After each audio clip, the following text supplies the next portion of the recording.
जय श्री राधे कृष्णा। आप सभी का अमृत निष्ठा चैनल पर स्वागत है। ओम नमो भगवते वासुदेवाय नमः। आज बृहस्पतिवार के दिन आप सभी सुनेंगे बृहस्पतिवार की व्रत कथा। इस कथा को पूर्ण श्रद्धा भाव और प्रसन्न मन से सुनने मात्र से बृहस्पति देव हर मनोकामना पूर्ण करते हैं। तो आइए श्रवण करते हैं बृहस्पतिवार की व्रत कथा। भारतवर्ष में एक प्रतापी और दानी राजा राज्य करता था। वह नित्य गरीबों और ब्राह्मणों की सहायता करता था। यह बात उसकी रानी को अच्छी नहीं लगती थी। वह ना ही गरीबों को दान देती, ना ही भगवान का पूजन करती थी और राजा को भी दान देने से मना किया करती थी। एक दिन राजा शिकार खेलने वन को गए हुए थे, तो रानी महल में अकेली थी। उसी समय बृहस्पति देव साधु वेश में राजा के महल में भिक्षा के लिए गए और भिक्षा मांगी। रानी ने भिक्षा देने से इनकार किया और कहा, हे साधु महाराज, मैं तो दान पुण्य से तंग आ गई हूँ। मेरा पति सारा धन लुटाते रहते हैं। मेरी इच्छा है कि हमारा धन नष्ट हो जाए, फिर ना रहेगा बांस ना बजेगी बांसुरी। साधु ने कहा, देवी तुम तो बड़ी विचित्र हो। धन संतान तो सभी चाहते हैं, पुत्र और लक्ष्मी तो पापी के घर भी होने चाहिए। यदि तुम्हारे पास अधिक धन है तो भूखों को भोजन दो, प्यासों के लिए प्याऊ बनवाओ, मुसाफिरों के लिए धर्मशालाएं खुलवाओ। जो निर्धन अपनी कुमारी कन्याओं का विवाह नहीं कर सकते, उनका विवाह करा दो। ऐसे और कई काम हैं जिनके करने से तुम्हारा यश लोक परलोक में फैलेगा। परंतु रानी पर उपदेश का कोई प्रभाव न पड़ा। वह बोली, महाराज आप मुझे कुछ न समझाएं। मैं ऐसा धन नहीं चाहती जो हर जगह बांटती फिरूं। साधु ने उत्तर दिया, यदि तुम्हारी ऐसी इच्छा है तो तथास्तु। तुम ऐसा करना कि बृहस्पतिवार को घर लीपकर पीली मिट्टी से अपना सिर धोकर भट्टी चढ़ाकर कपड़े धोना। ऐसा करने से आपका सारा धन नष्ट हो जाएगा। इतना कहकर वह साधु महाराज वहां से आलोप हो गए। साधु के अनुसार कई बातों को पूरा करते हुए रानी को केवल 3 बृहस्पतिवार ही बीते थे कि उसकी समस्त धन संपत्ति नष्ट हो गई। भोजन के लिए राजा का परिवार तरसने लगा। तब एक दिन राजा ने रानी से बोला कि हे रानी, तुम यहीं रहो, मैं दूसरे देश को जाता हूँ, क्योंकि यहाँ पर सभी लोग मुझे जानते हैं, इसलिए मैं कोई छोटा कार्य नहीं कर सकता। ऐसा कहकर राजा परदेश चला गया। वहां वह जंगल से लकड़ी काट कर लाता और शहर में बेचता। इस तरह वह अपना जीवन व्यतीत करने लगा। इधर राजा के परदेश जाते ही रानी और दासी दुखी रहने लगी। एक बार जब रानी और दासी को 7 दिन तक भोजन के बिना रहना पड़ा, तो रानी ने अपनी दासी से कहा, हे दासी, पास ही के नगर में मेरी बहन रहती है, वह बड़ी धनवान है, तू उसके पास जा और कुछ ले आ, ताकि थोड़ी बहुत गुजर बसर हो जाए। दासी रानी की बहन के पास गई। उस दिन गुरुवार था और रानी की बहन उस समय बृहस्पतिवार व्रत की कथा सुन रही थी। दासी ने रानी की बहन को अपनी रानी का संदेश दिया, लेकिन रानी की बड़ी बहन ने कोई उत्तर नहीं दिया। जब दासी को रानी की बहन से कोई उत्तर नहीं मिला, तो वह बहुत दुखी हुई और उसे क्रोध भी आया।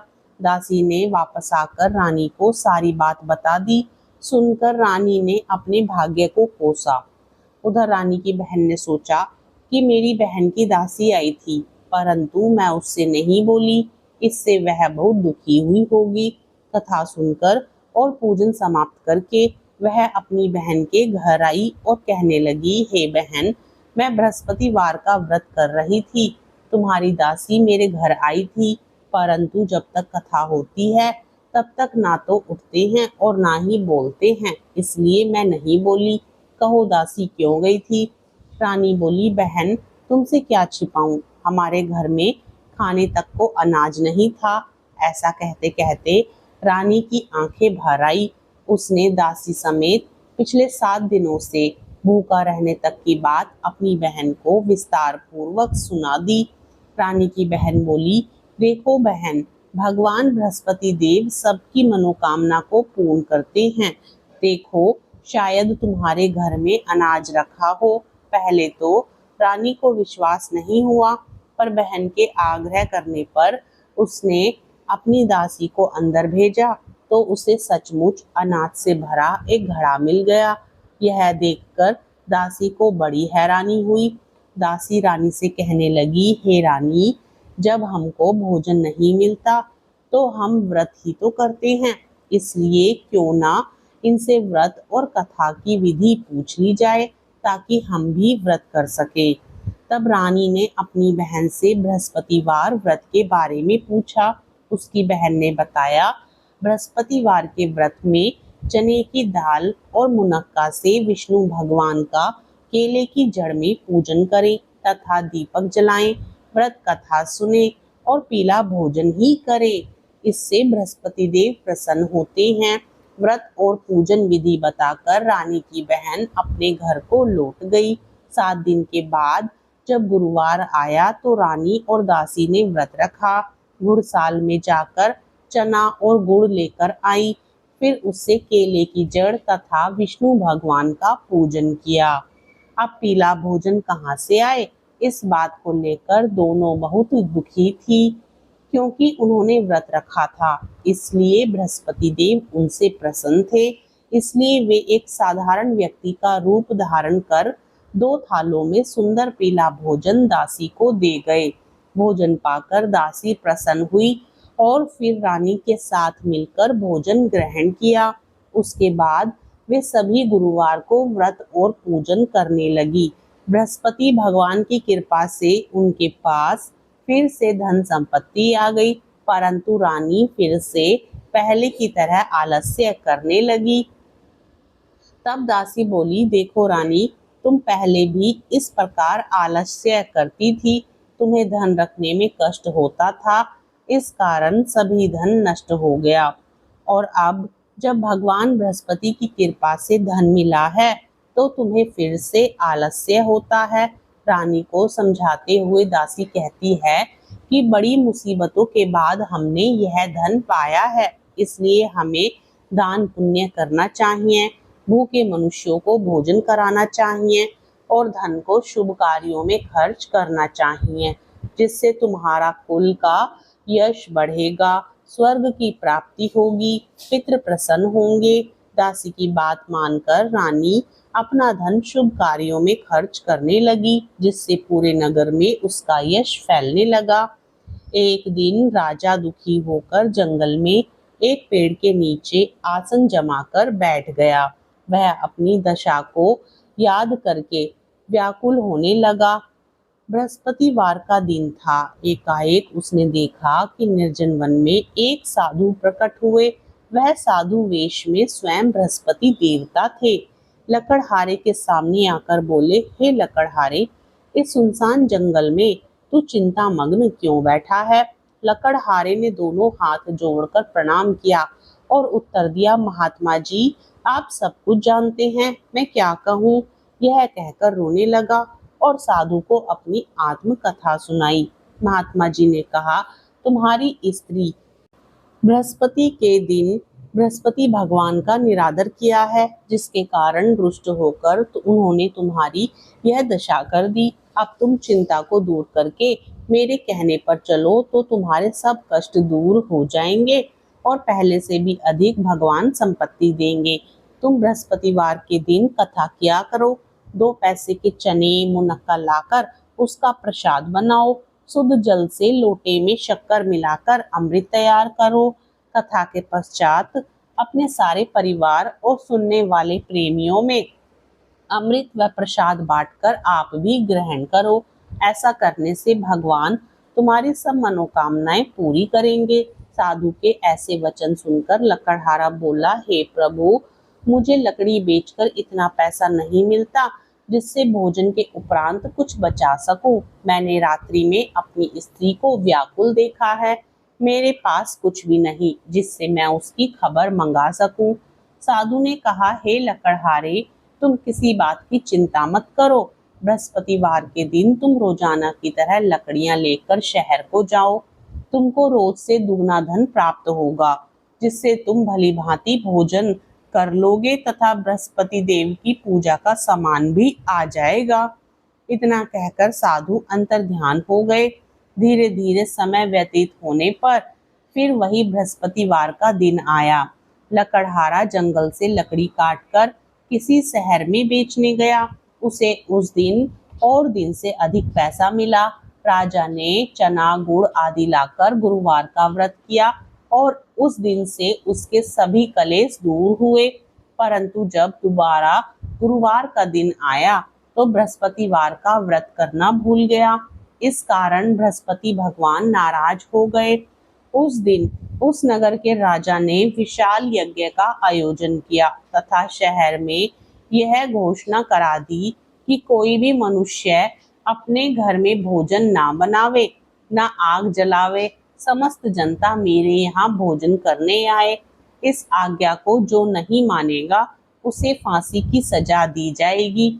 इस तरह की घोषणा संपूर्ण नगर में करवा दी गई। राजा की आज्ञा के अनुसार शहर के सभी लोग भोजन करने गए, लेकिन लकड़हारा कुछ देर से पहुंचा, इसलिए राजा उसको अपने साथ घर लिवा ले गए और ले जाकर भोजन करा रहे थे तो रानी की दृष्टि उस खूंटी पर पड़ी जिस पर उसका हार लटका हुआ था। वह वहां पर दिखाई नहीं दिया। रानी ने निश्चय किया कि मेरा हार इस मनुष्य ने चुरा लिया है। उसी समय सिपाहियों को बुलाकर उसको कारागार में डलवा दिया। जब लकड़हारा कारागार में पड़ गया और बहुत दुखी होकर विचार करने लगा कि न जाने कौन से पूर्व जन्म के कर्म से मुझे यह दुख प्राप्त हुआ है, और उसी साधु को याद करने लगा जो कि जंगल में मिला था। उसी समय तत्काल बृहस्पति देव साधु के रूप में प्रकट हुए और उसकी दशा को देखकर कहने लगे, अरे मूर्ख, तूने बृहस्पति देव की कथा नहीं करी, इस कारण तुझे दुख प्राप्त हुआ है। अब चिंता मत कर। बृहस्पतिवार के दिन कारागार के दरवाजे पर 4 पैसे पड़े मिलेंगे। उनसे तू बृहस्पति देव की पूजा करना, तेरे सभी कष्ट दूर हो जाएंगे। बृहस्पतिवार के दिन उसे 4 पैसे मिले। लकड़हारे ने कथा कही। उसी रात्रि को बृहस्पति देव ने उस नगर के राजा को स्वप्न में कहा, हे राजा, तुमने जिस आदमी को कारागार में बंद कर दिया है वह निर्दोष है, वह राजा है, उसे छोड़ देना। रानी का हार उसी खूंटी पर लटका है। अगर तू ऐसा नहीं करेगा तो मैं तेरे राज्य को नष्ट कर दूंगा। इस तरह रात्रि के स्वप्न को देखकर राजा प्रातःकाल उठा और खूंटी पर हार देखकर लकड़हारे को बुलाकर क्षमा मांगी तथा लकड़हारे को योग्य सुंदर वस्त्र आभूषण देकर विदा कर दिया। बृहस्पति देव की आज्ञा अनुसार लकड़हारा अपने नगर को चल दिया। राजा जब अपने नगर के निकट पहुंचा तो उसे बड़ा आश्चर्य हुआ। नगर में पहले से अधिक बाग, तालाब, कुएं तथा बहुत सी धर्मशाला, मंदिर आदि बन गई हैं। राजा ने पूछा, यह किसका बाग और धर्मशाला है?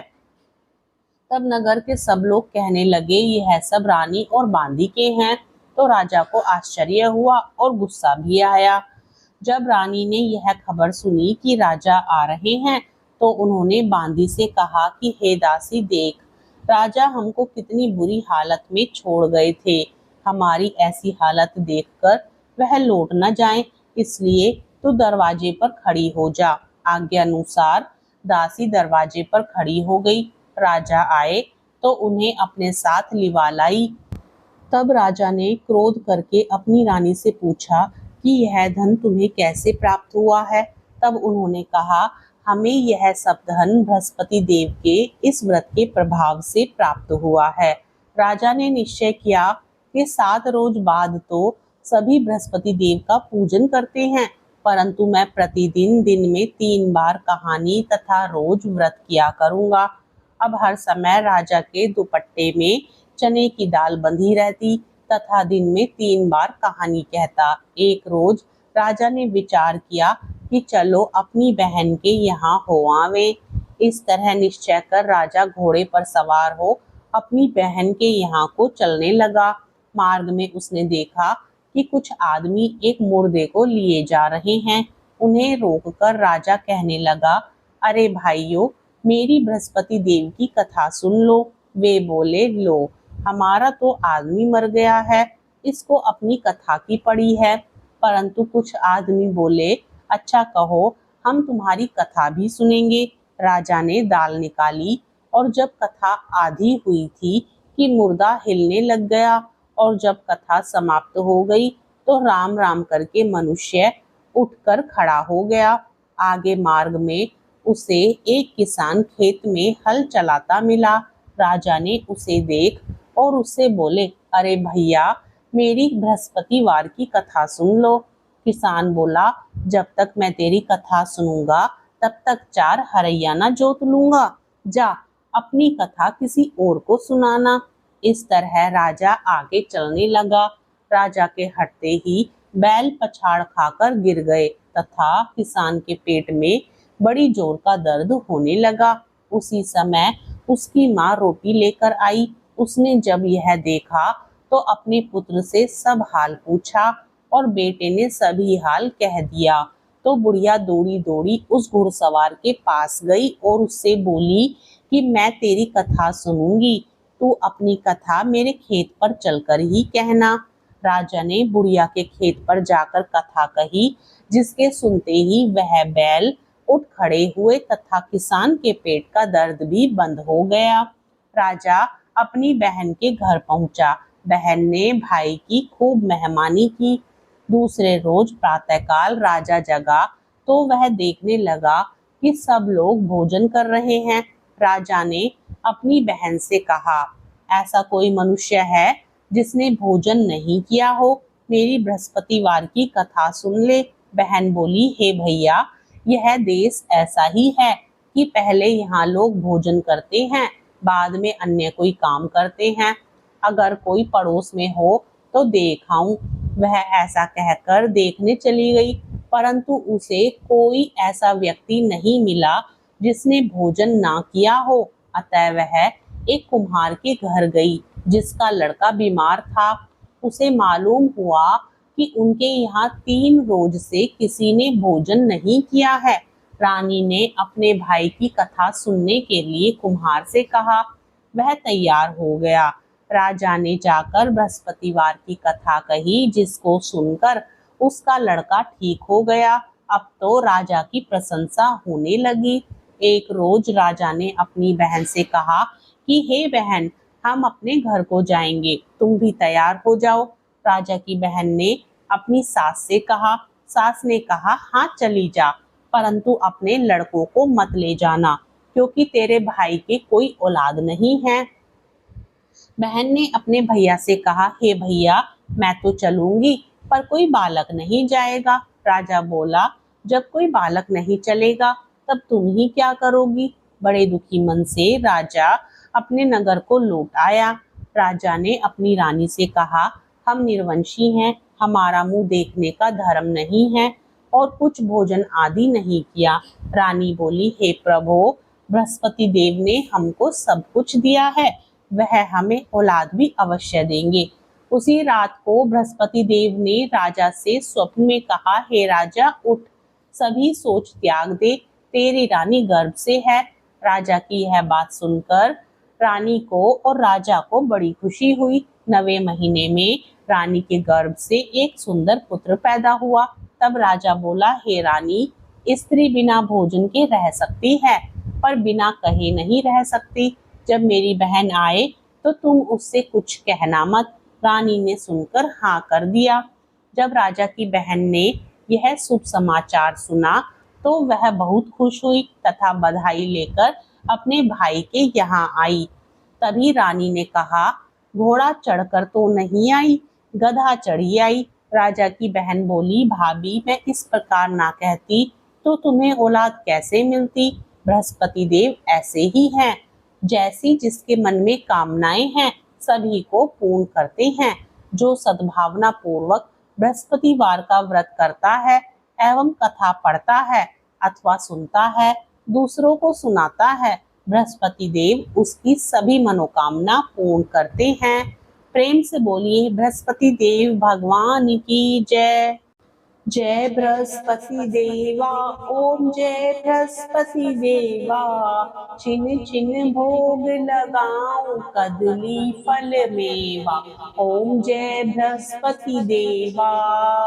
तुम पूर्ण परमात्मा, तुम अंतर्यामी, जगत पिता जगदीश्वर, तुम सबके स्वामी।